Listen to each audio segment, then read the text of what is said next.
हाँ जी, good morning. चलिए, हमारा अकाउंट्स में जो चैप्टर नंबर 5 आपको मेरे ख्याल से पूरा बेसिकली क्लियर हो चुका है कि उसमें कैसे हम जो प्रॉफिट या लॉस आता है प्री एंड पोस्ट इनकॉर्पोरेशन, है ना, सारे पॉइंट्स कैसे डील करते हैं। तो आज आफ्टर हमने सारे स्टडी मटेरियल के एग्जांपल्स इलस्ट्रेशंस को किया, बैक क्वेश्चंस को किया, आज मैं सबसे पहले उठाने लगा हूं आपके पास जो आपको एक्स्ट्रा क्वेश्चंस प्रोवाइड किए गए हैं।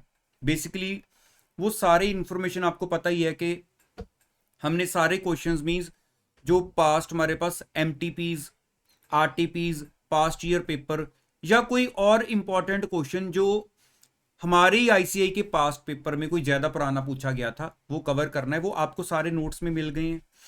अब मैं एक एक क्वेश्चन करके उठाता हूं। आपके पास अकाउंट्स की एक सेपरेट कॉपी होनी चाहिए, जैसे मैंने आपको टैक्स के सब्जेक्ट के लिए लगवाई थी, ऐसी आपके पास अकाउंट्स के लिए एक कॉपी होनी चाहिए जिसमें आपने जैसे जैसे मैं क्वेश्चंस करवाऊंगा आपके पास किस क्वेश्चन में क्या खास पॉइंट है, मैंने क्या बताया है, वो आप नोट करते जाना। ठीक है, आपको ऑटोमेटिकली पता चल जाएगा। देखो, पर्पस क्या है मेरा बताने का, मैं आपको सबसे पहले आज वो पर्पस बता देता हूं। फॉर एग्जाम्पल, आज हमने मीन्स आज का मतलब है अभी इस चैप्टर को मान लो हमने टोटल 4 लेक्चर दिए जिसमें स्टडी मटेरियल की एक एक एग्जांपल और बैक क्वेश्चंस को कवर किया। 4 दिन लगे। मेरी बात को जरा ध्यान से अंडरस्टैंड करना। 4 डेज में हमने 4 डेज में हमने हमारी आई थिंक टोटल इलस्ट्रेशंस थी A7, है ना। इलस्ट्रेशंस हमने कवर की 7। उसके बाद जो बैक क्वेश्चंस थे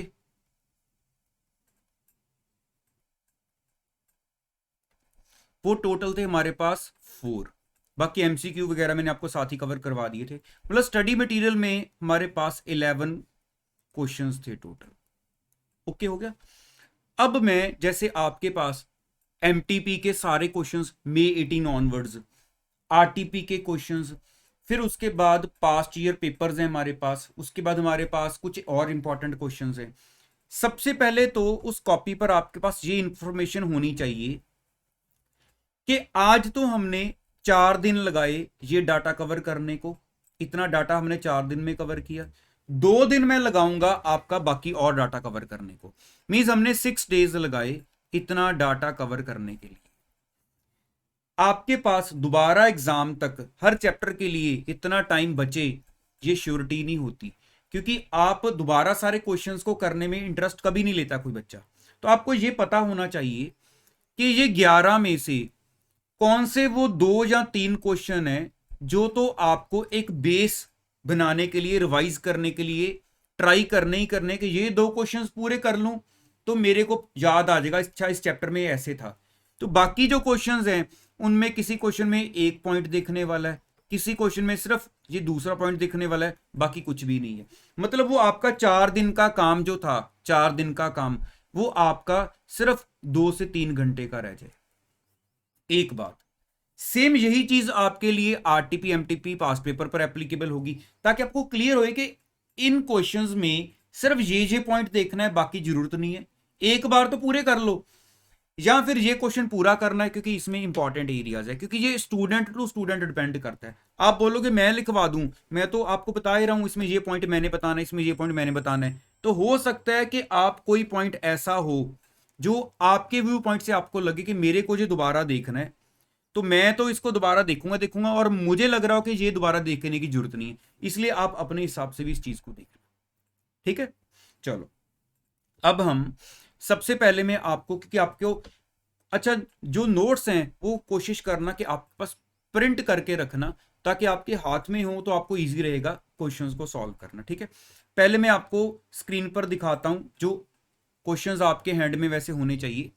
आप देखो, सबसे पहले जैसे एमटीपी मार्च 2018 की बात करूं तो 5 नंबर का जो क्वेश्चन था उस एमटीपी में, वो मैंने क्यों नहीं डाला, आपके पास वो सेम स्टडी मटेरियल में एग्जाम्पल भी है, हमने कवर भी की थी लॉयन लिमिटेड के नाम से। मैं आपको चेक भी कर देता हूं स्टडी मटेरियल में वो कौन सी एग्जांपल थी। देखो ऐस जिस बच्चे ने एमटीपी खोल के ही नहीं देखे उसके ऊपर कितना बर्डन है कि मैंने 9-10 एमटीपी देखे ही नहीं, पता नहीं उनमें क्या है। अब यहां से आपको पता चल जाएगा अच्छा उनमें क्या चल रहा है, देखो है ना। तो ये लॉयन लिमिटेड वाली एग्जांपल हमारे पास थी कौन सी, जरा मैं आपको देखकर बताता हूं।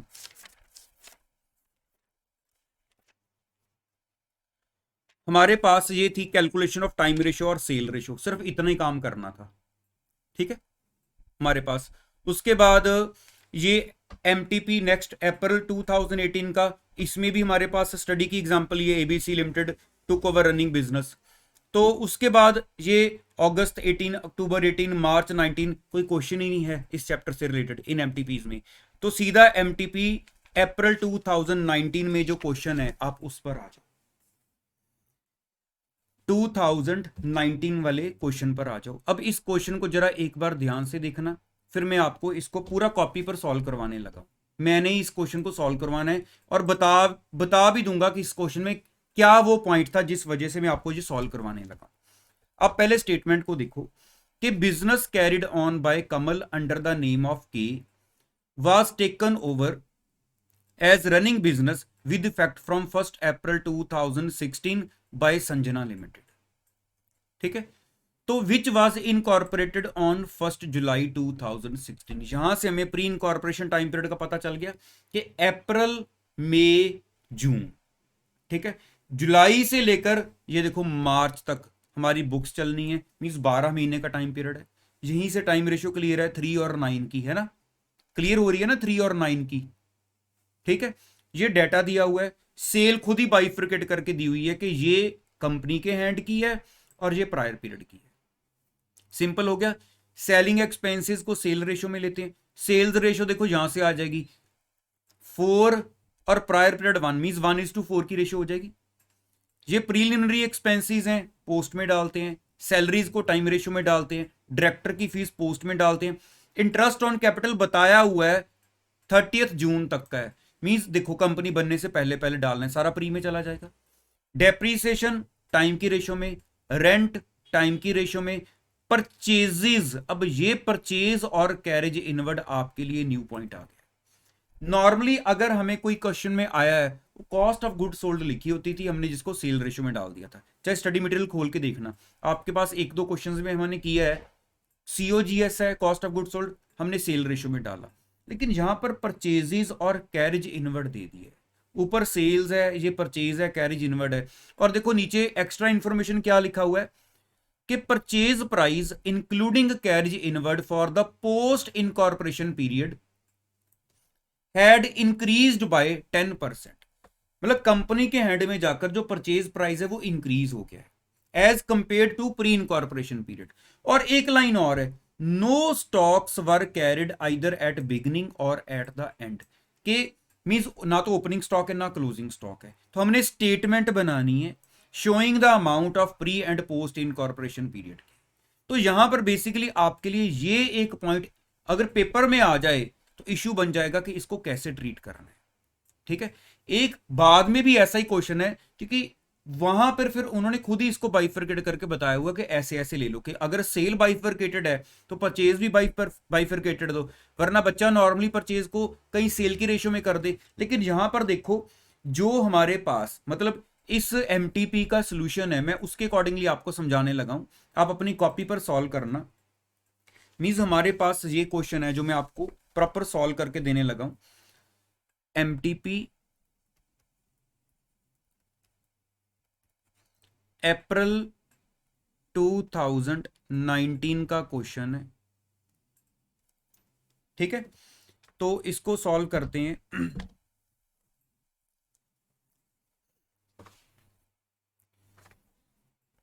सबसे पहले ऊपर लिख लो स्टेटमेंट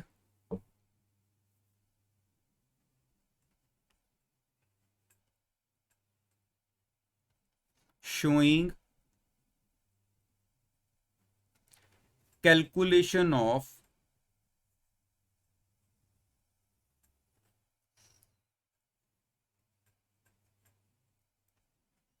profits या losses for pre incorporation and post incorporation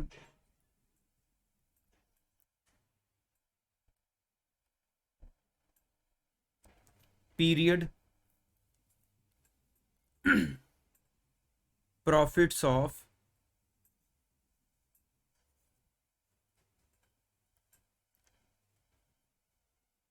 Sanjana limited, जो हमारी कंपनी का नाम। ठीक है, ये तो चलो आपको पता ही है कि ऊपर क्या हेडिंग बनानी है, ये तो चाहे आप अपने हिसाब से कर लो। हम बेसिकली वो फॉर्मेटिंग बनाते हैं।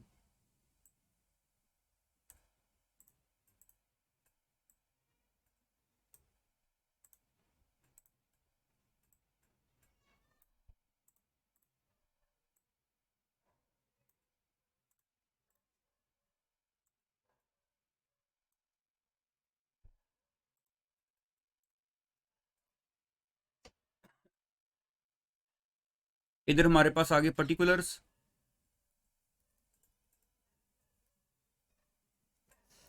फिर आ गया यहां पर हमारे पास टोटल अमाउंट आ जाएगी, फिर basis of allocation,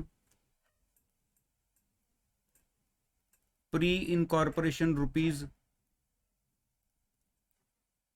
post incorporation rupees. सबसे पहले सेल्स।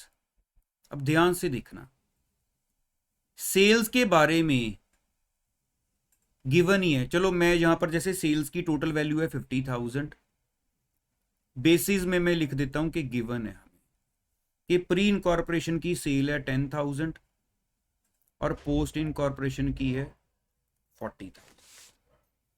ठीक है, उसके बाद लेस परचेजेस, और हमारे पास एक कैरेज इनवर्ड। अब देखो इन दोनों को मैं अगर लेस कर दूं सेल्स में से, तो मेरे पास ग्रॉस प्रॉफिट आ जाना चाहिए, है ना। जहां तक मेरे पास जीपी आ जाएगा, फिर जीपी से मैं बाकी के एक्सपेंसेस माइनस कर लूंगा। तो इसका मतलब है अब परचेजेस और कैरेज इनवर्ड को कैसे लिया जाए, अब मैं आपको बताता हूं कि यहां पर कैसे कवर किया गया है। मैं आ रहा हूं जरा वर्किंग नोट्स बनाने के लिए। वर्किंग नोट्स बनाने के लिए यहां पर हमारे पास वर्किंग नोट बनाते हैं।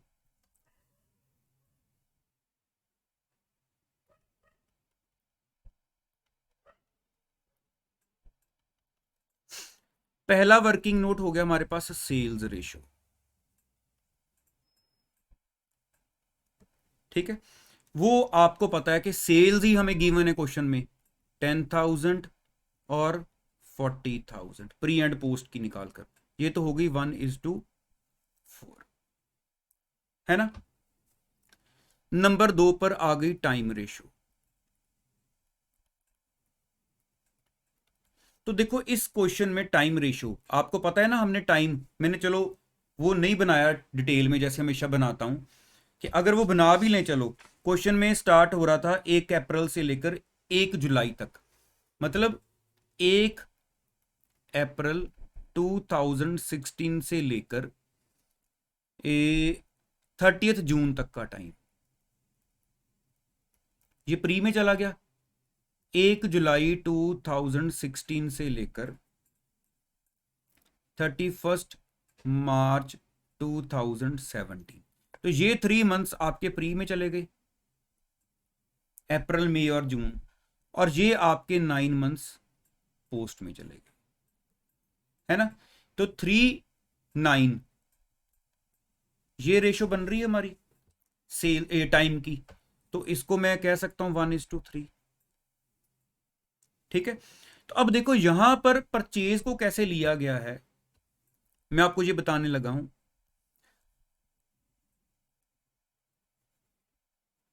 Purchase price ratio.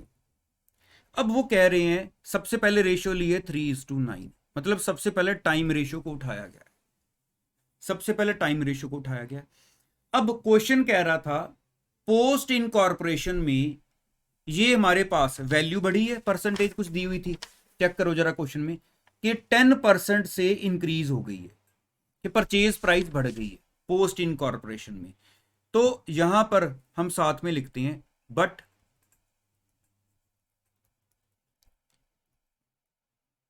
Purchase price was 10% higher in the company period.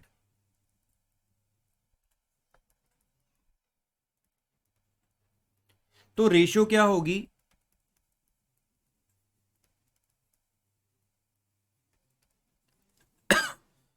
3:2, जो 9 है हम उसमें 10% ऐड कर देते हैं, वो क्या आ गया 3:9.9 है ना, 9.9 हो गया ना। तो अल्टीमेटली ये रेशियो बन गई 1:3.3।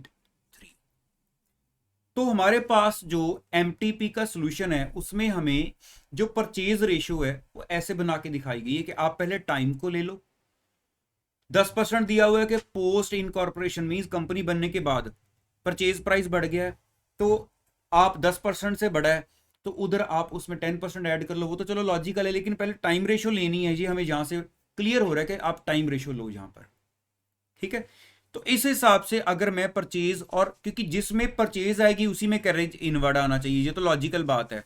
तो अगर मैं ये रेशियो लेकर सबसे पहले परचेज हमारे पास अगर टोटल दी हुई थी 25,000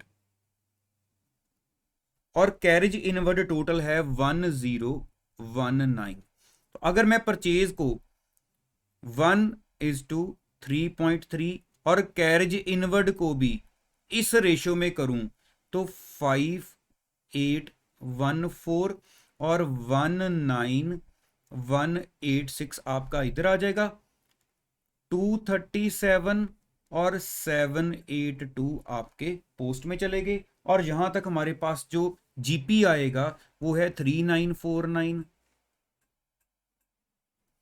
और 20032। एक बार टोटल जीपी भी देख लेते हैं, 50,000 माइनस 25,000 माइनस 1019, 23981। लो जी, अब ऐसे ट्रीट किया गया है। तो अगर यहां पर लग रहा है कि ठीक है परचेज ऐसी होनी चाहिए, तो कई बार क्या होता है कि क्वेश्चन को करेक्ट करने के लिए, अब देखो मैं आपको बताता हूं, हमारे पास यही क्वेश्चन जब दोबारा नेक्स्ट एमटीपी में कहीं जाकर आया या आरटीपी में, मैं आपको बताता हूं कहां पर है, ये मैं आपको नोट्स में दिखाता हूं। देखो आपके पास आरटीपी मई 2021, आरटीपी मई 2021, यहां पर ये क्वेश्चन आपको मिल रहा है, आप देख रहे होगे। हाँ डाटा वैसे ही चल रहा है कि सेल्स बाइफरकेट करके दी हुई है, वही 40,000 और 10,000 है ना। तो आप ध्यान से देखो जो परचेज है वो पहले ही हमें कंपनी के टाइम पीरियड की कितनी है और प्रायर पीरियड की कितनी है वो पहले एडजस्ट करके दी हुई है, और वो 10% से बढ़ी है, उस पॉइंट को हटा दिया गया है कि यहां पर कंफ्यूजन आनी नहीं चाहिए क्योंकि क्लैरिटी नहीं है, तो इसलिए मई 21 में पहले ठीक किया हुआ है। तो मैंने आपको, मुझे था कि बाई चांस कुछ ऐसा पेपर में आ जाए फिर आप सोच में पढ़ो, तो एक ऐसा हमारे पास भी क्वेश्चन था जिसमें उन्होंने ऐसे ट्रीट किया है। तो ये मकसद ये है कि यहां से हमें ये क्लियर हो जाता है कि अगर ये सिचुएशन थी तो हमने ऐसे डील करनी थी, ठीक है। अब क्वेश्चन को करते हैं कंप्लीट आगे। तो हमारे पास अब नेक्स्ट जो जो भी एक्सपेंसेस वगैरह हैं मैं एक एक करके उनको ट्रीट करता हूं। जैसे सेलिंग एक्सपेंसेस आ गए, इसके बाद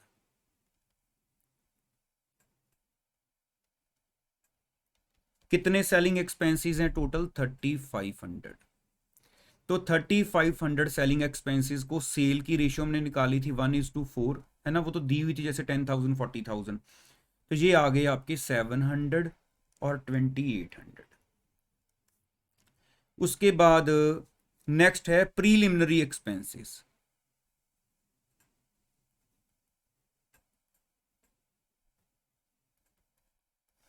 टोटल हैं 1200, ये सारे के सारे पोस्ट में जाएंगे।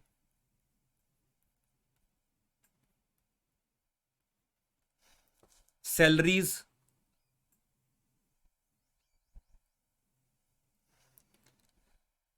सैलरीज क्वेश्चन में दी हुई हैं 3600।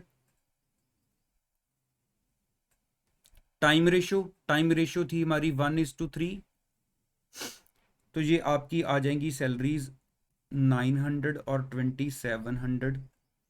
सैलरीज के बाद नेक्स्ट आ रहा है डायरेक्टर्स फीस।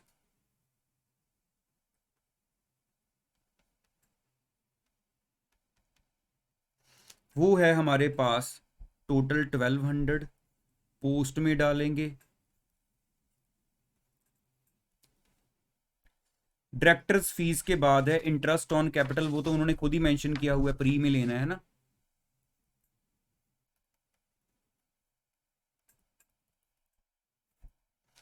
कितना इंटरेस्ट है हमारे पास? 700, तो ये हमारा आएगा प्री में। उसके बाद नेक्स्ट हमारे पास आ रहा है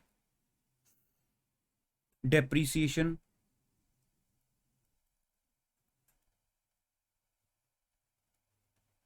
डेप्रीसिएशन क्वेश्चन में है 2800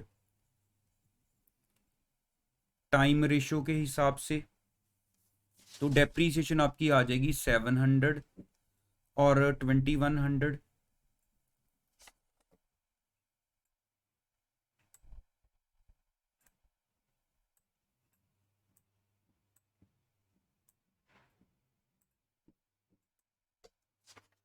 डेप्रीसिएशन के बाद नेक्स्ट हमारे पास है रेंट।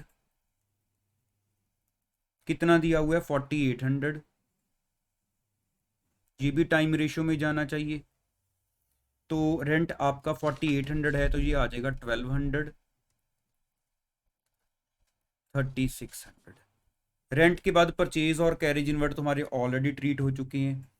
तो अब यहाँ पर जरा नेट प्रॉफिट देख लेते हैं कितना आ रहा है। तो टोटल तो वैसे क्वेश्चन में भी दिया हुआ है 6181, लेकिन फिर भी एक बार क्रॉस टैली कर लेते हैं कि करेक्ट है जी।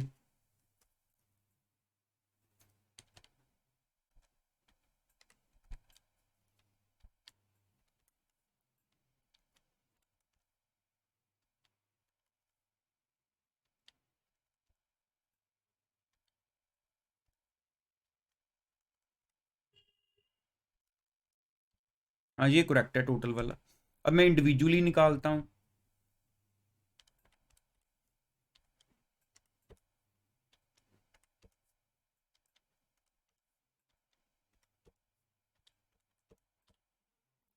$251 यहां पर आ रहा है हमारे पास लॉस।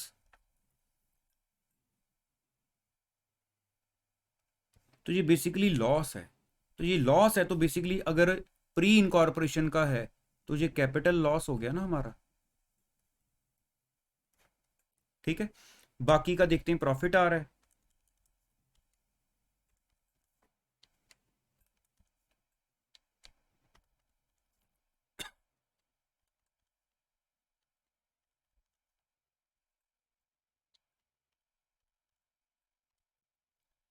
$6432 बाकी प्रॉफिट आ रहा है।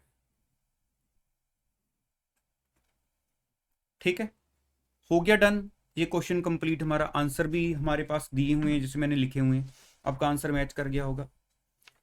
तो ये हमारा नेट प्रॉफिट आ गया पोस्ट इनकॉर्पोरेशन का।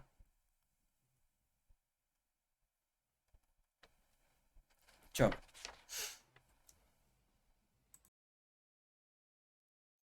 चलो अब नेक्स्ट चले। इसमें जो अलग से ट्रीटमेंट थी, मीन्स परचेज या कैरेज इनवर्ड को थोड़ा सा डिफरेंट वे आ गया था, वो आपका पॉइंट क्लियर हो गया होगा, है ना। कि एमटीपी में हमें मिल गया कि ऐसा पॉइंट है, तो माइंड में कंफ्यूजन आए तो आप ऐसे ट्रीट कर लो। उसके बाद आगे क्वेश्चंस में बढ़े तो हमारे पास नेक्स्ट 7th एमटीपी में कोई क्वेश्चन नहीं है, मे 20 में कोई क्वेश्चन नहीं है। अक्टूबर 20 में हमारे पास क्वेश्चन है। ये क्वेश्चन में मैंने आपको कौन से पॉइंट बताने हैं मैं वो बता देता हूं, बाकी क्वेश्चन आपका होमवर्क रहेगा, ध्यान से देखना आप। क्वेश्चन की स्टेटमेंट क्या कह रही है? The partners of Ojaswi enterprises decided to convert the partnership firm into a private limited company Tejaswi private limited. कौन सी डेट से? 1 जनवरी से उन्होंने ये डिसीजन लिया, पर कंपनी बनी जाकर जून में। मींस जनवरी, फरवरी, मार्च, अप्रैल, मई, 5 महीने निकल गए। बिजनेस ऐसे ही चलता रहा। 6 लाख कंसिडरेशन हमने पे करनी थी और वो हमने सेटल की है along with interest at the rate of 12% per annum on the day, मतलब जिस दिन कंपनी बनाई हमने साथ ही ये पेमेंट कर दी। कंपनी का एक लोन था 9 लाख रुपीज का 10% पर एनम, जो 1 जून को लिया गया था। ठीक है। टू पे purchase consideration and for working capital, आपको याद आ रहा होगा कि ऐसे पॉइंट्स हमने डील किए हुए हैं। Company closed it's accounts for the first time on 31 मार्च, तो यहां पर जाकर हमारे जो अकाउंट्स है वो क्लोज हुए, मतलब 1 जनवरी से लगे हुए हैं और 31 मार्च तक देखा जाए तो 15 महीने बन गए इस क्वेश्चन में भी आपके, है ना। अब ये डाटा हमें प्रोवाइडेड है। अब इस क्वेश्चन में एक तो चलो आपको मैं ये पॉइंट बता देता हूं, preliminary expenses to be written off in the first year itself. ये तो पता है कि प्रीलिमिनरी एक्सपेंसेस पोस्ट इनकॉर्पोरेशन में जाते हैं। अब इस पर्टिकुलर लाइन का मतलब क्या हुआ? कई बार क्या होता है कि जैसे मान लो प्रीलिमिनरी एक्सपेंसेस हैं, इनकम टैक्स में बिजनेस प्रोफेशन चैप्टर में हम पढ़ेंगे कि आपको इतने साल में, जैसे मान लो मैं बोल दूं फॉर एग्जांपल, प्रीलिमिनरी एक्सपेंसेस को आप 5 पार्ट में डिवाइड करके 5 सालों में थोड़ा थोड़ा करके राइट ऑफ करो, तो चाहे जाना पोस्ट इनकॉर्पोरेशन में है लेकिन हम उसको 5 सालों में धीरे धीरे करके राइट ऑफ करेंगे। इस लाइन का मतलब क्या होगा? एक ही साल में एक ही बार राइट ऑफ कर दो। इसका मतलब देखो ये तो क्लियर है पोस्ट इनकॉर्पोरेशन में जाना है, लेकिन उसी साल सारे राइट ऑफ कर दो 15 के 15,000, इसका मतलब ये हो गया। दूसरा, इस क्वेश्चन में जो पॉइंट आपको मैं समझा देता हूं, एक तो आएगा आपका सेल्स रेशो, ठीक है, एक सैलरीज रेशो, बाकी क्वेश्चन आपका होमवर्क रहेगा। मतलब मैं इस क्वेश्चन में आपको एक तो सेल्स रेशो समझाने लगा हूं और एक आपकी सैलरी की रेशो, 2 पॉइंट में आपको कैलकुलेट करके समझाऊंगा। ठीक है, तो अब आप ध्यान से देखना क्या बताया हुआ कि sales from June 2019 to December 2019 were 2.5 times of the average sales. इस टाइम पीरियड में जो सेल है वो 2.5 times ज्यादा चल रही है, which further increased to 3.5 times in January to मार्च।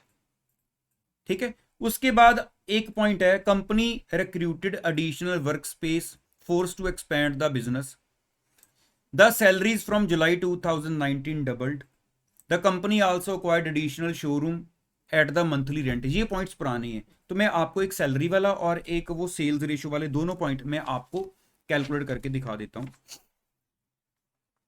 ये हमारा है एमटीपी अक्टूबर 2020 का कोड।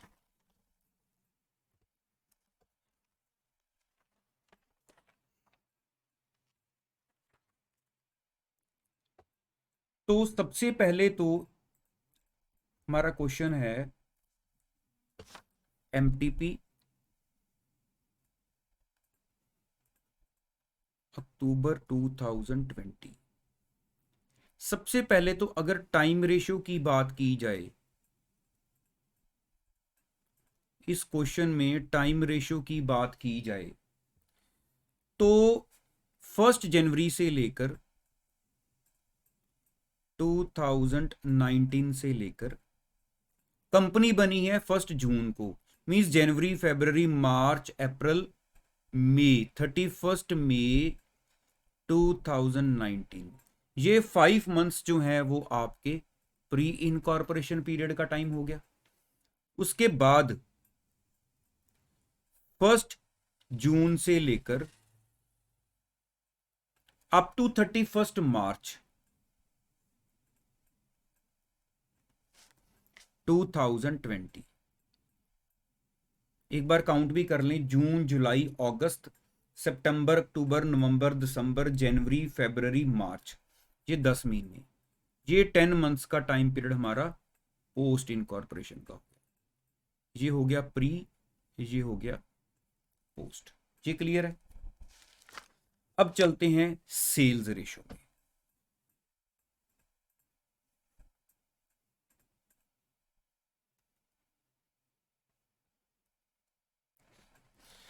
अब अपने क्वेश्चन में स्टेटमेंट पढ़ो जरा, सेल्स के बारे में क्या बताया हुआ था कि सेल्स फ्रॉम जून टू दिसंबर, मतलब यहां से लेकर, है ना।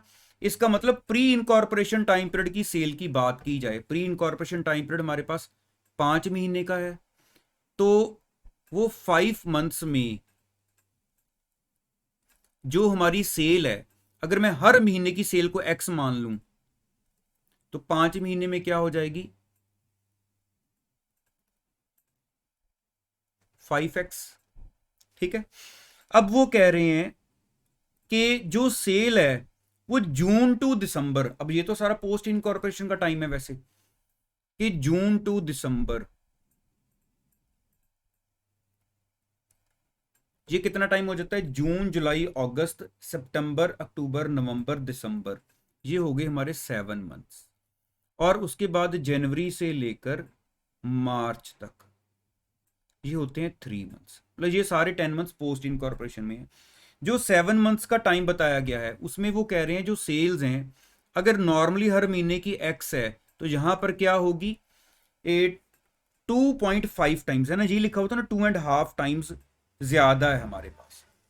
ठीक है। तो इसका मतलब क्या हुआ फिर हमारे पास, अगर नॉर्मली ये 7x होनी थी, x मल्टीप्लाई बाय 7 होती, तो अगर नॉर्मली ये 7x होती तो अब क्या होगी इंटू 2.5 से मल्टीप्लाई कर दो, तो 7 इंटू 2.5, अब ये हमारे पास हो जाएगी 17.5x। और वो 3 महीने में नॉर्मली होती 3x, अब कितनी उन्होंने बोला था कि 3.5 टाइम्स से बढ़ गई है ना, which is further increase to, तो यहां पर मैं इसको मल्टीप्लाई कर देता हूं 3.5 से, तो ये कितनी हो जाएगी 3 इंटू 3.5, ये आ गई है 10.5x। तो अगर तो बात की जाए अब टोटल सेल्स की,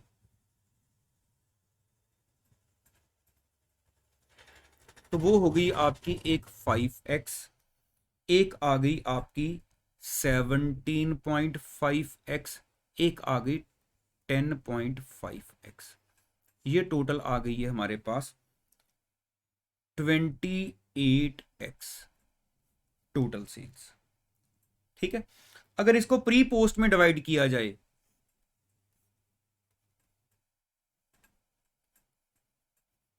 तो सिर्फ ये 5x हमारी प्री वाली है ना, ये आ गई आपकी प्री में, और पोस्ट में ये आ गई आपकी 17.5 प्लस 10.5, पोस्ट में आ गई हमारे पास 28x।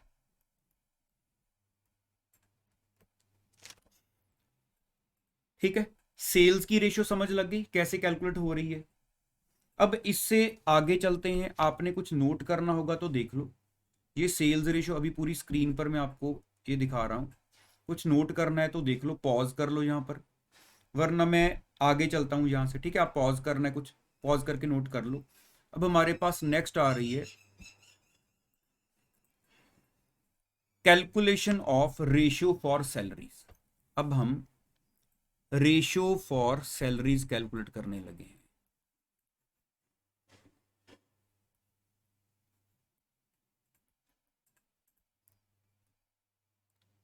सैलरीज की रेशियो, सैलरीज के बारे में बताया हुआ था कि जुलाई 2019 से डबल हो गई, जुलाई 2019।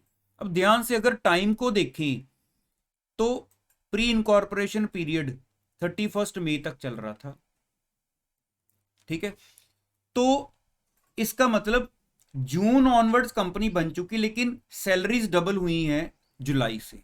इसका मतलब जून का जो मंथ है, चाहे वो पोस्ट इनकॉर्पोरेशन में, लेकिन उसमें सैलरी डबल नहीं हुई, सैलरी जाकर जुलाई से डबल हुई है। तो इस केस में फिर कैसे होगा कि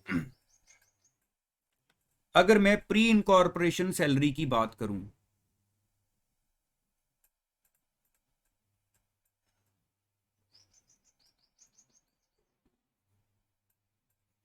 तो वो तो आपके पास आ जाएगी, अगर हर मंथ की एक्स हो तो उसको 5 से मल्टीप्लाई कर दें, 5x हो, जनवरी से लेकर मई तक की। पोस्ट इनकॉर्पोरेशन सैलरी की बात की जाए तो जो एक पर्टिकुलर जून मंथ है उसमें डबल नहीं हुई थी, है ना, जुलाई से डबल हुई थी। तो यहां पर अगर मैं बोलूं जून 2019 के लिए तो वो एक्स ही है सैलरी, लेकिन जुलाई 2019 से लेकर मार्च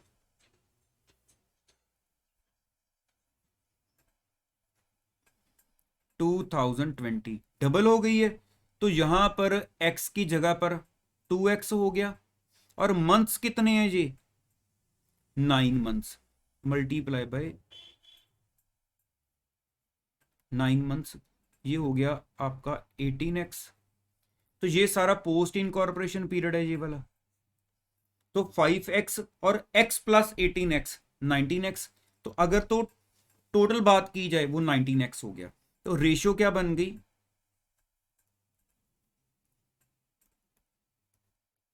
5:19 सैलरीज की रेशियो। ठीक है, ये क्लियर हो गया।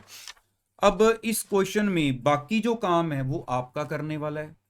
तो आंसर आई थिंक मैंने नीचे प्रोवाइड किया हुआ है बिल्कुल, कि 4250 नेट प्रॉफिट आपका प्री इनकॉर्पोरेशन का है और 201550 आपका पोस्ट इनकॉर्पोरेशन का प्रॉफिट है। बाकी आप ट्राई करना, कोई डाउट आना नहीं चाहिए। अगर आता भी है तो पहले वो एग्जाम्पल रिवाइज कर लेना जिसमें ये सारे पॉइंट कवर हो रहे हैं, क्योंकि ये सारे पॉइंट्स हमारे एग्जाम्पल्स में ऑलरेडी कवर्ड है। ठीक है, तो इसके साथ आपके एमटीपीज के सारे क्वेश्चंस जो भी थे वो कवर हो गए। ओके, अब हम चलते हैं आरटीपीज।